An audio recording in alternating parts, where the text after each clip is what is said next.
JSS working all over India. JSS is imparting skill training for those persons who are economically backward, non-literates, neo-literates, rudimentary level of education, and underprivileged section of society.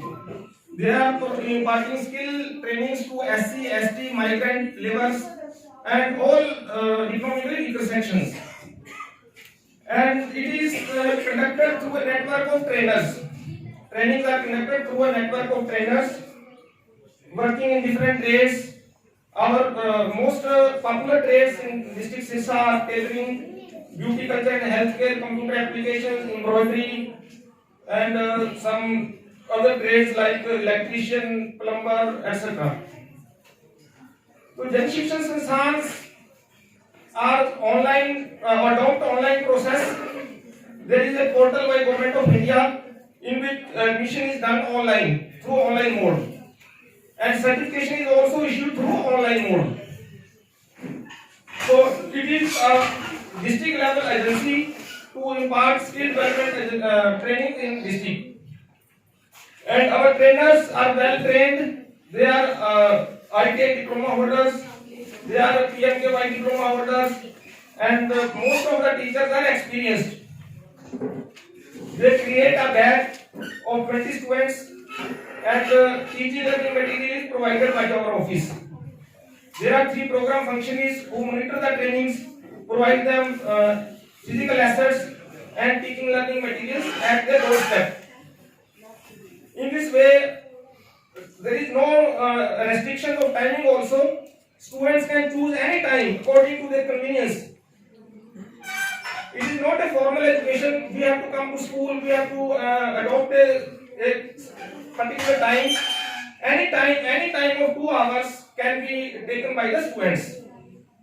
It is the most important feature of this institute, that we impart trainings at the doorstep of the beneficiaries as a convenience of time. So Jan Shikshan Sansthaans are playing a very vital role for self-employment.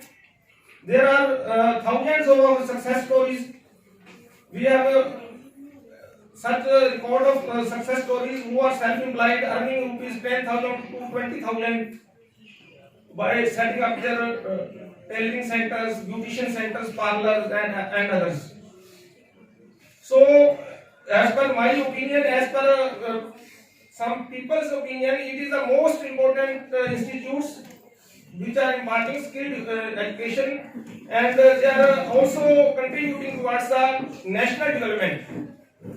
We also serve some other things such as Beti Bachao, Beti Padhao, and Swachhta Pakhwada is celebrated every year. So there are social issues are also taken by JSS. So it is all about JSS working. Now I would request Mr. Shashwat to please tell us about how we can improve our programs, how management can help us to make it better, and some experiences in Netherlands. Please, Mr. Shashwat.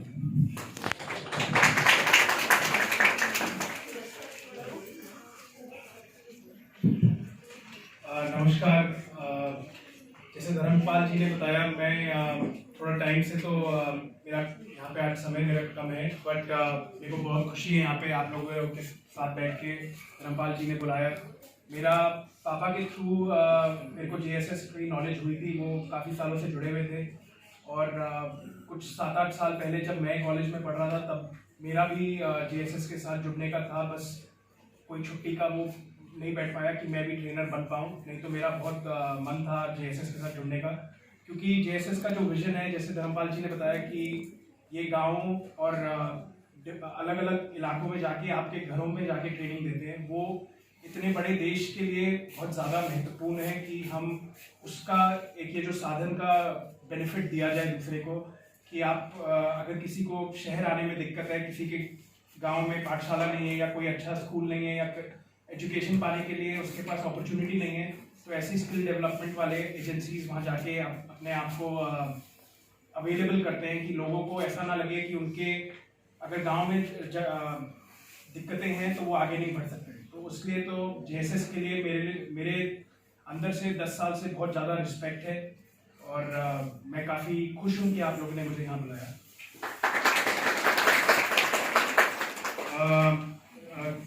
Netherlands और मैं अपनी life के बारे में कुछ बताने के लिए मैं थोड़ा सा आपको वैसे धर्मपाल जी ने बताया, थोड़ा आपको ब्रीफ में बता देता हूँ। मैंने 30 साल का हो गया हूँ मैं यहाँ पे। क्या क्या किया है मैंने अपनी ज़िंदगी में, ऐसा कोई पहाड़ नहीं तोड़े हैं, बस कहाँ कहाँ मैं रहा हूँ, कहाँ कहाँ पढ़ाई करी है। मैं 8 साल की उम्र से ही सिरसा से बाहर चला गया था। मैं एक बोर्डिंग स्कूल में पढ़ता था, तो अपने पेरेंट्स से, अपने माँ बाप से तो दूर ही रहता था। और 365 में से 200-250 दिन हम लोग एक स्कूल में अपने दोस्तों के साथ ही सोते, खाते, पीते रहते थे। वहाँ पे सुबह 6 बजे से रात के 10 बजे तक एक टाइम टेबल बना रहता था, आपको वही फॉलो करना होता था। उस टाइम मोबाइल फ़ोन वगैरह भी नहीं होते थे, तो घर पे हम लोग खत लिख कर बात करते थे। तो कोई मान लीजिए आपके दोस्तों से कोई आपका झगड़ा हुआ है, आपको बुरा लग रहा है, और आपकी मेरी उम्र थी 8-9 साल की थी उस टाइम, तो मैं जब तक उसको खत में लिखता था, घर पे पहुंचता था, सिरसा में पढ़ते थे, फिर खत लिख के वापस आता था, तब तक वो बात खत्म हो गई, मैं भी भूल चुका हूँ। तो उससे अपने आप से मेरे को लर्न करना बहुत उस टाइम मेरा शुरू हो गया था, क्योंकि घर का रोज का सपोर्ट नहीं था। मैं रोज मम्मी पापा के पास जाके बात नहीं कर सकता था, पर उसकी अलग लर्निंग थी। जब छुट्टियों में आता था तब अलग लाड भी होता था, पर एक अलग बॉन्ड बन जाता था अपने माँ बाप के साथ। और उसके बाद मैं थोड़े और शहरों में गया। कानपुर में मैं 2-3 साल रुका, कोटा में था, फिर साउथ इंडिया में भी मैंने पढ़ाई करी, फिर काम किया। और उसी टाइम जब मेरे को जन शिक्षण का पता लगा, तब काफ़ी मैं ज़्यादा मोटिवेट होता था। और मैं जन शिक्षण से खुद तो नहीं जुड़ पाया, बट बाकी सिमिलर एजेंसीज के साथ मैं अपने लेवल पे वॉलंटियरिंग करता था बैंगलोर वगैरह में। तो मैं फुटबॉल का खिलाड़ी रह चुका हूँ, तो फुटबॉल के थ्रू हम लोग गांव में जाके लोग बच्चों को जो नशे की आदतों में बहक जाते हैं, उनको खेल के थ्रू हम लोग बाहर निकालते थे कि आपकी लाइफ में और कितना चीज़ें इंपॉर्टेंट आ सकती हैं। बाकी उसके बाद अब मैं दूसरे देश में हूँ। उस देश के बारे में थोड़ा बता देता हूँ आपको। उस देश में हरियाणा से छोटा है वो देश साइज में, लोग भी कम हैं, वहाँ पे भी बहुत ज़्यादा खेती होती है। पर मौसम जैसे आज पिछले 4-5 दिन से सिरसा में चल रहा है, वहाँ पे वो मौसम 8 महीने रहता है।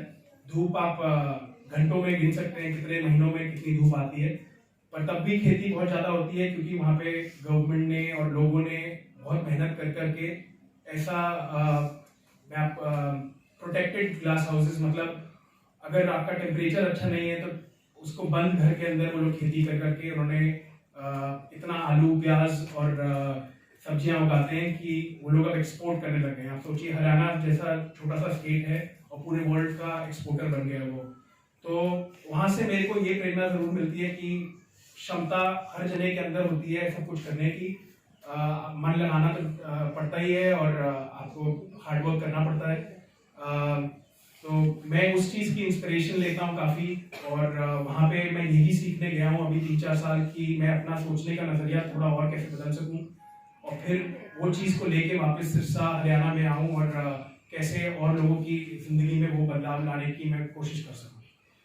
तो अभी तक मेरी यही जर्नी रही है।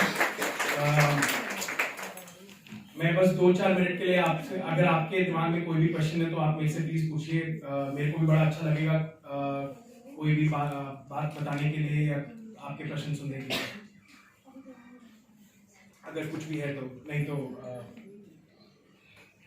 सर, आपने जहाँ देश का नाम नहीं बताया, कहाँ की बात कर रहे हैं? हाँ जी, देश का नाम नेदरलैंड्स है, हॉलैंड भी बोलते हैं उसको।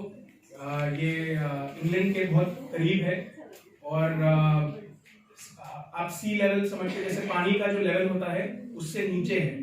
तो कई जगहें वहाँ पे अगर जैसे ये क्लाइमेट चेंज का आप सुनते होंगे, कैसे हमारा मौसम बदल रहा है, कैसे इतना प्रदूषण फैल रहा है, उसकी वजह से वो सब देश सबसे ज्यादा खतरे में है, क्योंकि वो लोग ऑलरेडी पानी के नीचे हैं।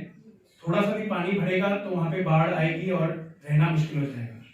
तो वो लोग उस चीज को भी चैंपियन करते हैं। वहाँ पे पानी का मैनेजमेंट इतना ज्यादा है कि उन्होंने उनका देश अगर था तो उन्होंने 30% देश अपना नया बनाया है पानी के ऊपर, मिट्टी डाल डाल के और पानी का मैनेजमेंट करके। तो ये आपका क्वेश्चन ये था, तो नेदरलैंड्स है देश का नाम, बट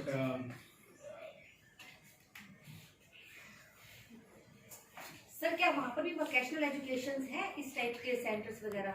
हाँ जी हैं, डेफिनेटली हैं वहाँ पे। क्योंकि पॉपुलेशन कम है तो इतनी ज़रूरत तो नहीं है, क्योंकि काम में सब लोग घुस जाते हैं। पर ये भी है कि वहाँ पे बाकी देशों से बहुत लोग आते हैं जिनके पास भाषा नहीं है वो बोलने वाली, तो उनके लिए गवर्नमेंट ये वोकेशनल काम कर एजेंसीज हैं जो वोकेशनली उनको एजुकेट करती हैं, उनका एक्सपोजर करवाती हैं डिफरेंट फील्ड्स में, और छोटे देश के लिए मैनेज करना आसान हो जाता है। तो उनको पता है कि उनको 4-5 चीज़ों में लोग चाहिए, तो उस चीज़ की ट्रेनिंग कराते हैं वो लोग। जैसे कि आपको एक एग्जांपल दूं तो मैं वहाँ पे नदियाँ बहुत हैं, नदियाँ तो नहीं कनाल बहुत हैं, तो कनाल में बोट्स बहुत चलती है क्योंकि टूरिस्ट बहुत आता है। तो वहाँ पे बोट चलाने की वोकेशनल स्टडी एकदम ही अलग चीज़ हो गई, हम लोग शिक्षा में सोच नहीं सकते ऐसा होता है, बट वो अपने हिसाब से जो उनकी ज़रूरतें हैं वो उसके हिसाब से ट्रेनिंग दी जाती है।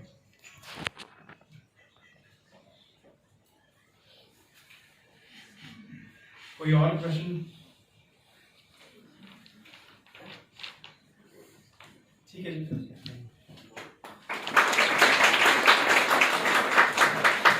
Thank you sir.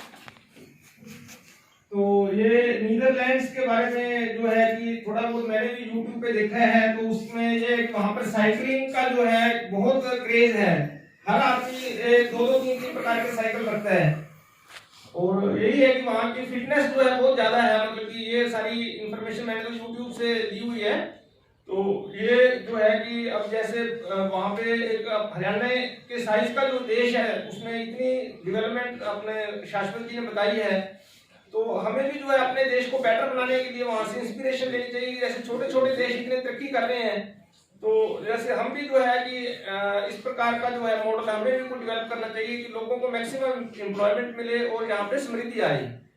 तो ये बहुत बहुत धन्यवाद शाश्वत जी, आपने हमें बहुत महत्वपूर्ण जानकारी दी। तो अब मैं चाहूंगा कि हमारे जो बच्चों ने आइटम्स तैयार किए हैं वो करवाई जाएं जितनी भी पॉसिबल हो सकती हैं, इसमें थोड़ा टाइम के हिसाब से। तो एक बार जो है इसमें